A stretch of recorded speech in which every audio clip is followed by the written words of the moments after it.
A manipulative conversation can turn into a courtroom before you even realize it. They make the accusation, they choose the questions, they decide which answers count, and while you search for the perfect explanation, they quietly take the only role that matters: the judge. The problem is not that you defended yourself. The problem is that you accepted a trial where the verdict may have been decided before you ever spoke. In this video, you'll see how that frame is created, how to recognize it, and how to tell when an honest explanation has become a trap. Pause. Not every difficult question is manipulation. Sometimes you missed a deadline. Sometimes your explanation is unclear. Sometimes someone was genuinely hurt by what you did, and they deserve an honest answer. Healthy accountability often requires explanation, but healthy clarification has a purpose. It tries to reduce uncertainty, establish what happened, and decide what should happen next. Manipulative interrogation works differently. It keeps uncertainty alive because uncertainty gives the questioner more control. Imagine a coworker asks why a report was late.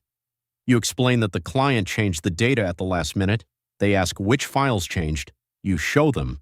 The issue becomes clearer. That is clarification. Now imagine they ignore the files and say, "So you're blaming the client." You explain that you're only describing the timeline. They answer, "Why are you getting defensive?" A sincere conversation usually becomes more specific as it continues. A coercive one becomes broader, more personal, and harder to resolve. A useful question is, what specific information would settle this issue?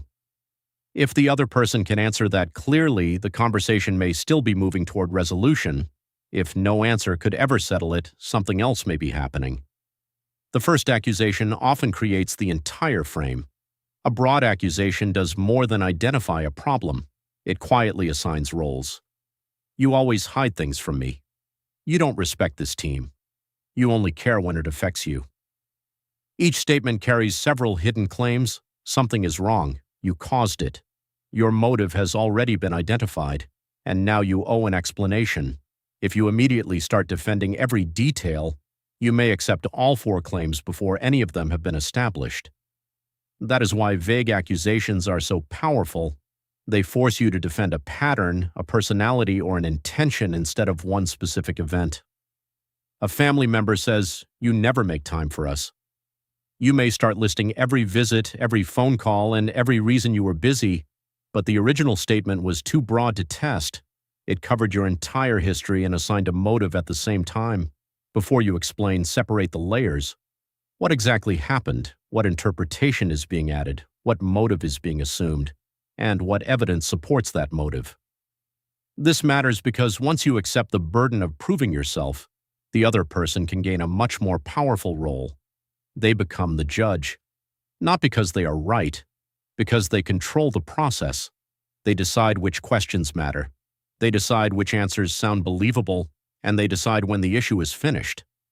First, they gain questioning privilege. They can demand details while your questions are treated as avoidance.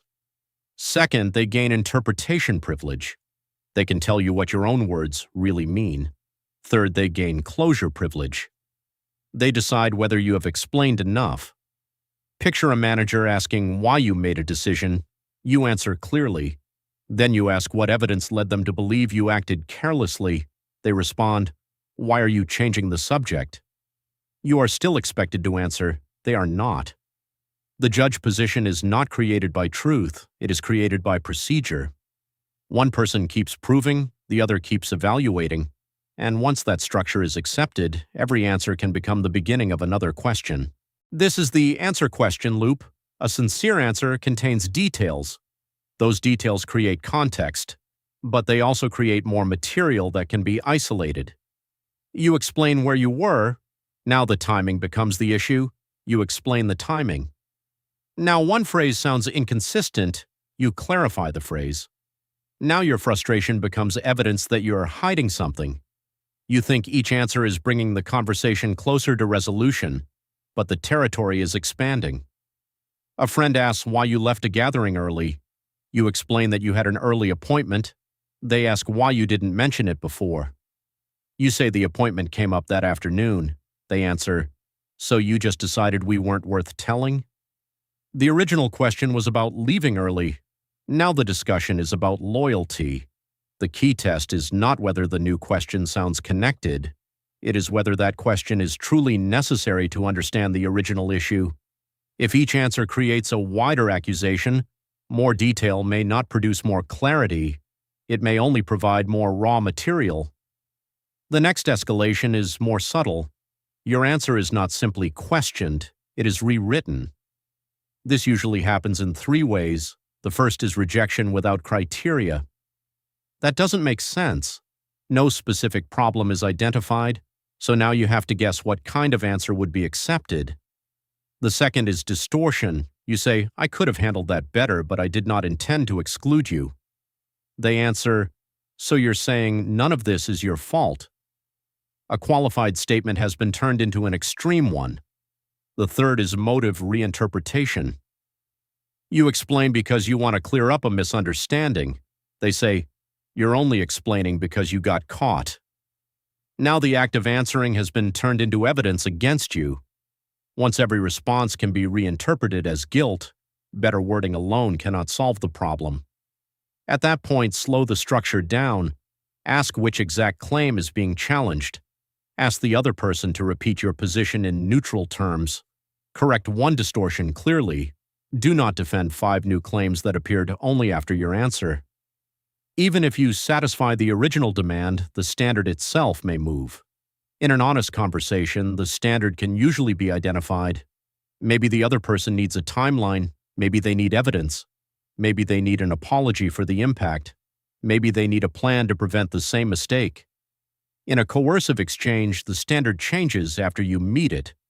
First they want facts, then they want certainty about your motive, then they want emotional reassurance, then they want an apology, then they want proof that your character will never create a similar problem again. You explain a past event, you provide evidence, you acknowledge the impact, you offer a correction. They respond B, but how do I know you won't do it again? The standard has moved from explaining the past to proving the future. No one can conclusively prove the future. The important question is not only what they are asking, it is what function the conversation is serving. Is it moving toward a specific resolution, or is it keeping you responsible for removing every possible doubt? Ask, what specific outcome would allow us to consider this issue addressed? If the answer changes every time you meet it, the test may not have a finish line. So how can you tell that a difficult conversation is no longer moving toward honest resolution? Do not judge it by one awkward sentence. Look for a pattern. First, the accusation stays vague.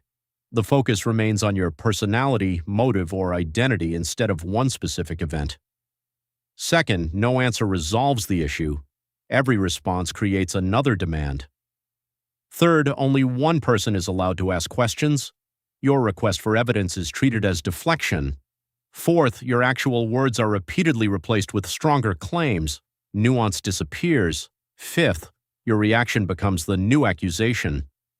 If you are confused, that proves something. If you are frustrated, that proves something. Even if you stay calm, that can be reinterpreted too. Sixth, the standard changes after you meet it. Facts become motives, motives become character, character becomes a demand for future certainty. Seventh, the conversation keeps expanding. One incident becomes a judgment of the entire relationship, your whole history, or who you are as a person. Here is the simplest checkpoint. Is this conversation becoming more specific and solvable, or broader and more impossible? Healthy clarification usually narrows the issue. Coercive questioning usually expands it. Recognizing the structure is important, but recognition alone does not stop it. The strongest response is not silence, it is not aggression, and it is not the perfect comeback. It is restoring scope, standards, and reciprocity. Use 5 steps. Step 1. Narrow the accusation. Ask for one specific action, statement, or event. Which specific situation are we discussing? This prevents a vague judgment of your character from controlling the entire conversation. Step 2. Separate fact from interpretation. You can address what happened. You do not have to accept an assumed motive as established truth. I can explain the action. I cannot prove an intention you have already assigned to me. Step 3. Define the resolution condition. Ask what information or action would genuinely address the concern. What would resolve this specific issue? This reveals whether the conversation has a finish line. Step 4. Restore reciprocity. If you are expected to answer, the other person should explain the basis of the accusation. I've answered your question. Now I need to understand what evidence led you to that conclusion. Step 5. End the loop when the standard moves. If you address the original issue and new accusations keep appearing, name the expansion. I answered the original question. I'm not going to defend new claims that were added afterward. In some situations, ending the loop may mean pausing the conversation. At work, it may mean documenting the issue or involving a neutral supervisor. In a family conflict, it may mean returning later when one specific concern can be discussed. In a relationship, it may mean acknowledging a real mistake while refusing unrelated attacks on your character. The goal is not to escape every uncomfortable conversation. The goal is to stop one problem from becoming an endless judgment of your worth. Accountability is not submission. Accountability means being willing to examine specific behavior, hear its impact, correct mistakes, and provide relevant information. Submission means accepting vague accusations, assumed motives, one-sided questioning, and standards that can never be met. You can take responsibility without surrendering your right to question the frame. You can apologize for an action without agreeing to a motive someone assigned to you.